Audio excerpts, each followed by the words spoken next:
Everyone, this is Miss Graves, and I'm here to read about the Lorax. It was originally published in 1971. At the far end of town where the grickle grass grows, and the wind smells slow and sour when it blows, and no birds ever sing excepting old crows, is the street of the lifted Lorax. And deep in the grickle grass, some people say, if you look deep enough, you will still see today. Where the Lorax once stood just as long as it could be before somebody lifted the Lorax away. What was the Lorax, and why was it there? And why was it lifted and taken somewhere from the far end of town where the grickle grass grows? The old Onceler still lives there. Ask him. He knows.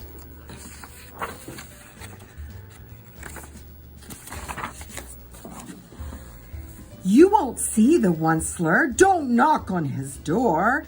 He stays in the lurkum on the top of his store.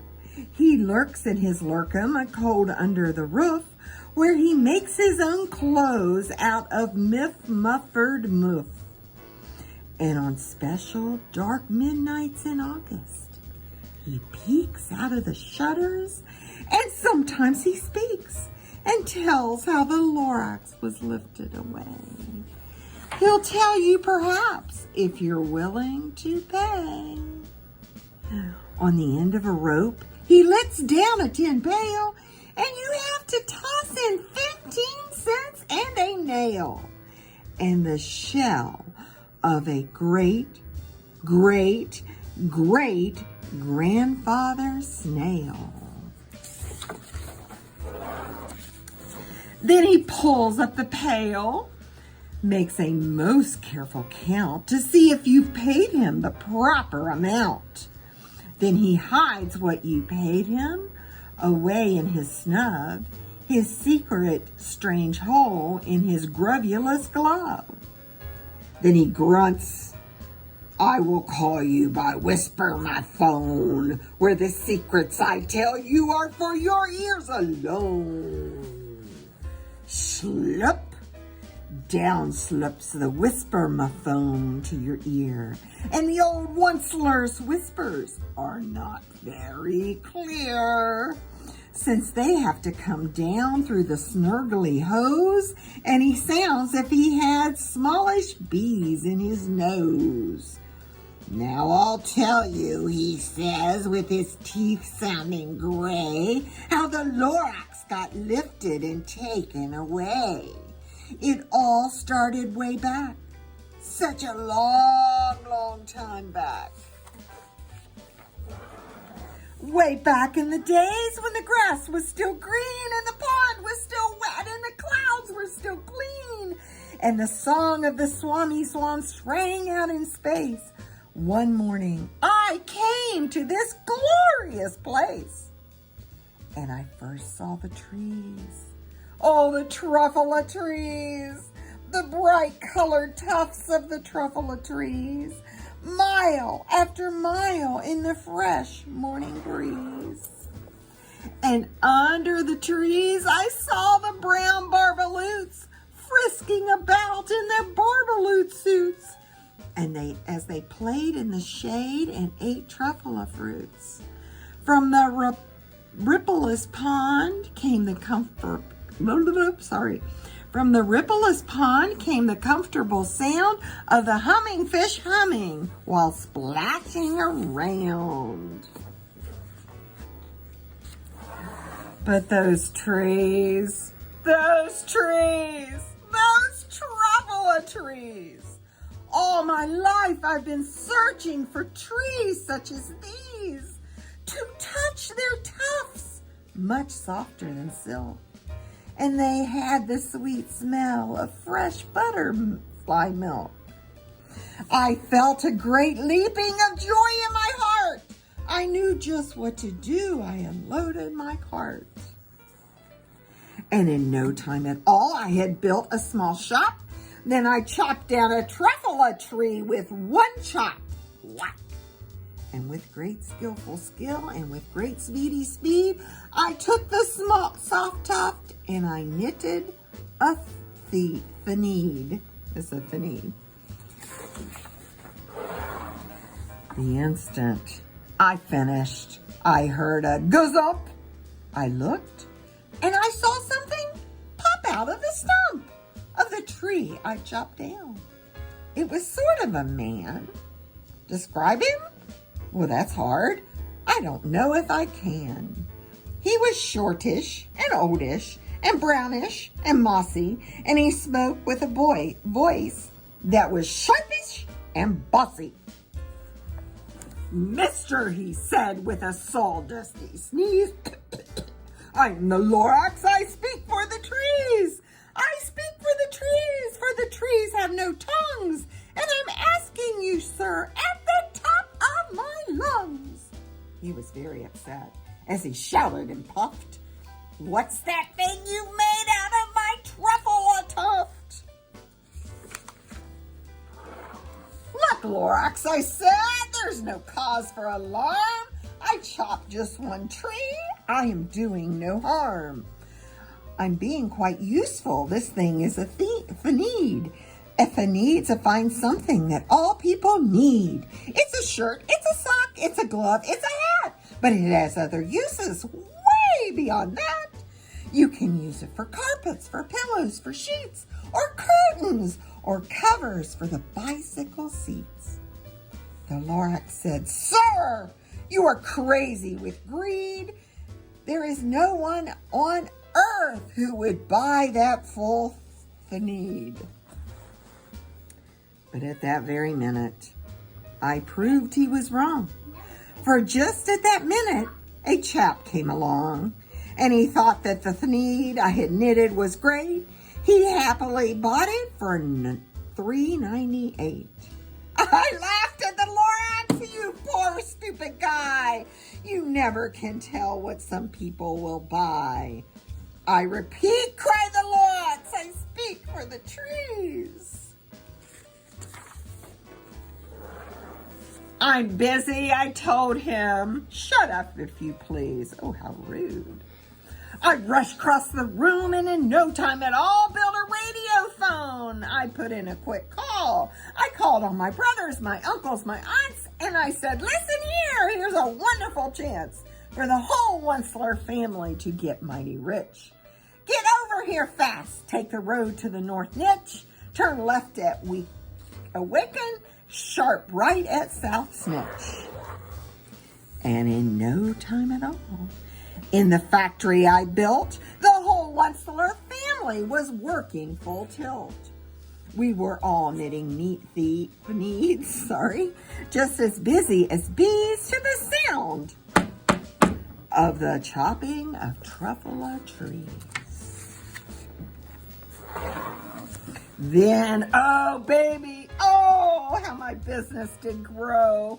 Now chopping one tree at a time was way too slow. So I quickly invented my super axe hacker, which whacked off 4 truffle trees with one smacker. We were making thneeds 4 times as fast as before, and that Lorax, he didn't show up anymore. But the next week, he knocked on my office door. He snapped, I'm the Lorax who speaks for the trees, which you seem to be chopping as fast as you please. But I'm also in charge of the brown barbaloots who played in the shade in their barbaloot suits and happily lived eating truffle fruits. Now, thanks to your hacking my trees to the ground, there's not enough truffle fruit to go around, and my poor barbaloots are all getting the crummies because they have gas and no food in their tummies. Look how sad they look. They're so sad. They love living here, but I can't let them stay. They'll have to find food, and I hope that they may. Good luck, boys, he cried, and he sent them away. I, the Onceler, felt sad as I watched them all go, but business is business, and business must grow, regardless of crummies and tummies, you know. I meant no harm. I most truly did not. But I had to grow bigger, so bigger I got. I biggered my factory, I biggered my roads, I biggered my wagons, I biggered the loads of the feeds I shipped out. I was shipping them forth to the south, to the east, to the west, to the north. I went on, right on biggering, selling more and I biggered my money with everyone needs, which everyone needs. And again he came back. I was fixing some pipes when the old nuisance Lorax came back with more gripes. I am the Lorax. He coughed and he whiffed. He sneezed and he sniffled. He snargled. He sniffed. Onceler, he cried with a gruffless croak. Onceler, you're making such smogulous smoke. My poor swami swans, why they can't sing a note. No one can sing when we have smog in our throats. And so, said the Lorax, please pardon my cough. They can't not live here, so I'm sending them off. Where will they go? I don't hopefully know. They may fly for a month or a year to escape from the smog you've smogged up around here.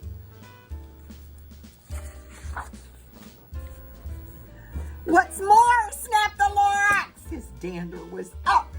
Let me say a few words about Gluppity-Glup.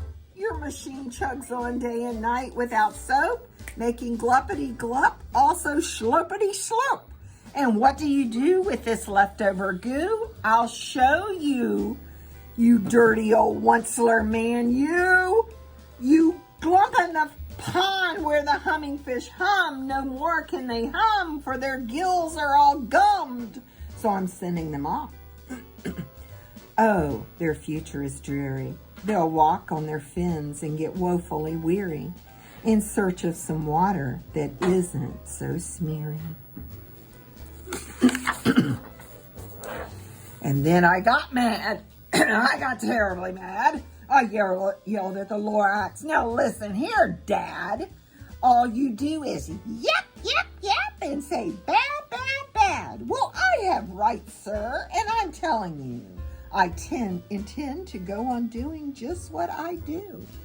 And for your information, you Lorax, I'm figuring on biggering and biggering and biggering and biggering, turning more truffle of trees into feeds, which everyone needs. At that very moment, we heard a loud whack. From outside in the fields came a sickening smack of an axe on a tree. Then we heard the tree fall, the very last truffle tree of them all.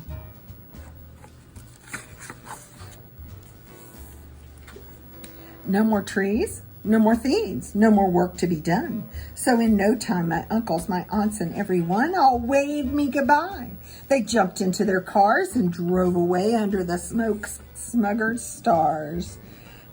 Now all I have left neath the bad-smelling sky was my big empty factory, the Lorax, and I. The Lorax said nothing, just gave me a glance, just gave me a very sad backward glance as he lifted himself by the seat of his pants, and I'll never forget the grim look on his face as he hoisted himself and took leave of this place through a hole in the smog without leaving a trace.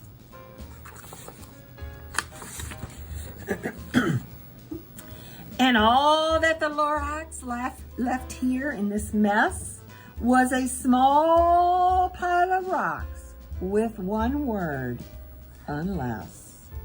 Whatever that means, well, I just couldn't guess. That was a long, long ago. But each day since that day, I sat here and worried away. Through the years while my buildings had fallen apart, I've worried about it with all all of my heart. But now, the Onceler, but now, says the Onceler, now that you're here, the word of the Lorax seems perfectly clear. Unless someone like you cares a whole awful lot, nothing is going to get better. It's not. So catch, says the Onceler, and he lets something small fall. It's a truffula seed, the last one of all.